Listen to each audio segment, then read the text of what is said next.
புத்திசாலிகள் இந்த உலகத்தில் கஷ்டப்படுவதே முட்டாளால் தான். ஆமாங்க. அப்போ முட்டாள்கள் என்ன செய்றாங்கன்னா, புத்திசாலி குடுக்குற அந்த ஒரு கம்ஃபர்ட் ஜோன்ல ஜாலியா வாழ்ந்துட்டு, நல்லா தூங்கிட்டு, நல்லா சாப்ட்டுட்டு, புத்திசாலியை டிஸ்டர்ப் செய்து கொண்டு சண்டை பிடித்துக் கொண்டே இருப்பார்கள். முரண்பட்டுக் கொண்டே இருப்பார்கள். இவங்களும் நிம்மதியா இருக்க மாட்டாங்க. அவங்க நிம்மதியும் விடமாட்டாங்க. புத்திசாலி என்ன செய்வார்கள்? கூட இருக்கும் முட்டாள்களை வாழ வைப்பார்கள்.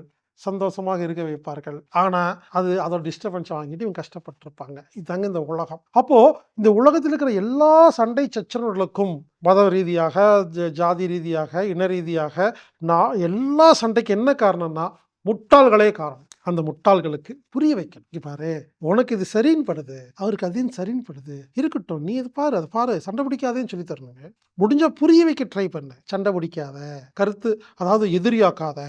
அதுக்காக ஒழிச்சு கட்டாத. புரிஞ்சுங்களா? அந்த அந்த இனத்த ஒழிச்சு கட்டணும். அந்த மதத்த ஒழிச்சு கட்டணும்னு நினைச்சாவே நீங்க முட்டாள்ங்க. புரிந்து கொள்ளுங்கள்.